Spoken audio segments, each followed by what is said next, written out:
యూనివర్సిటీలో స్టూడెంట్ అని మూకపోయి ఉంటారు. నేను 30 లక్షల నిరుద్యోగులు ఒకటే కోరుకుంటున్నా, మీరు ఇట్నే ఉంటే జాబ్ రాదు. ఈ రాజకీయ నాయకులు ఈ కుంభకై ఈ నిరుద్యోగులు మోసం చేస్తున్నారు. నువ్వు మోసం మీద నువ్వు దొంగ హామీ ఇచ్చి నువ్వు ఈరోజు దొంగ హామీ ఇచ్చి నువ్వు కుంభకైనావు. 30 నిరుద్యోగులు ఏం చేస్తున్నారు? మీరు ఒక ఒక మాట మీద ఉండరి.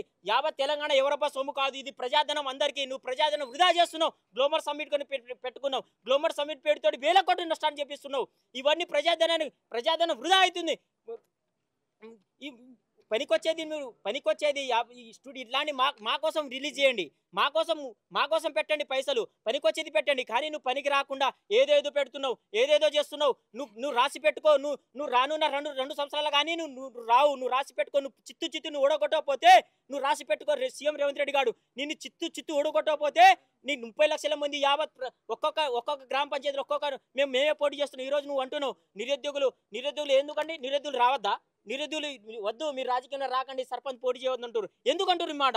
పీజీ పిహెచ్డీలు చేసి మేము ఎంతో జ్ఞానాన్ని సమకూర్చుకుంటున్నాం. గంటలు స్టడీ మీద కూర్చోబెట్టి ఎంతో జ్ఞానం సంపాదిస్తే ఆ జ్ఞానాన్ని మీరు పార్సల్ చేసి కవర్ల పక్కన పెట్టినట్టు మాట్లాడుతున్నారు.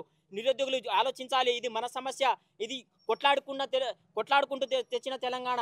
మేము కొట్లాడుకుంటాం. అవసరమైతే నేనే అమరా నిరాదీక్ష చేసి ఇండే కూర్చుంటా. నీకు దమ్ముంటే ఈ నెల రోజులు నీకు టైం ఇస్తున్నావు, మీకు గడువు ఇస్తున్నావు. 2 సంవత్సరాలు కాలయాపన చేస్తున్నావు. ఒక్క నోటిఫికేషన్ నువ్వు ఇవ్వలే. నువ్వు 5,000 కంటే ఒక్క నోటిఫికేషన్ ఒక 5,000 కూడా ఇవ్వలేను. నువ్వు ఎలక్షన్ హామీ ఇచ్చినావు కదా. నువ్వు 2 లక్షల నీకు దమ్ముంటే ఇప్పుడు నువ్వు లక్ష నోటిఫికేషన్ ఇచ్చి నువ్వు నిలబెట్టుకుని నీ పేరు మీద. ఇది సభాముఖం నేను తెలియజేస్తున్నా. మాకు 30 లక్షల మంది ఉన్నారు. 10 లక్షల మంది నిరుద్యోగుల స్కాలర్షిప్ రాలే. స్కాలర్షిప్ ఇచ్చి నువ్వు ముందర వచ్చి నువ్వు మాట నిలబెట్టుకోవాలని మేము కోరుతున్నాము. మార్పు కావాలి, కాంగ్రెస్ గెలవాలి అని చెప్పేసి మనం కాంగ్రెస్ గెలిపించుకున్నాం.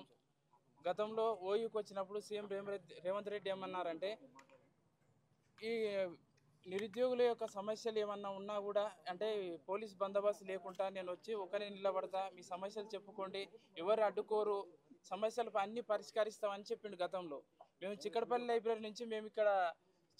లైబ్రరీ నుంచి కొంతమంది వెళ్ళినాం అక్కడ ఓయూ పోతే మమ్మల్ని తీసుకుపోయి ఓయూ పోలీస్ స్టేషన్లో కూర్చోబెట్టరు. ఎందుకు తెచ్చారంటే వాళ్ళు అంటే సమాధానం చెప్పట్లేదు. కూర్చోబెట్టుకొని సాయంకాలం వదిలిపెట్టినారు.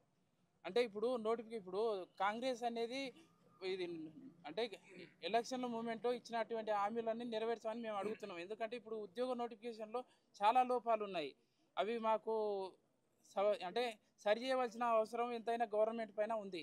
ఫర్ ఎగ్జాంపుల్ ఈ సీఎం రేవంత్ రెడ్డి ఏమంటున్నాడంటే నాణ్యమైన విద్య అని చెప్పేసి చెప్తున్నాడు. నాణ్యమైన విద్య అంటే ఇప్పుడు ఫర్ ఎగ్జాంపుల్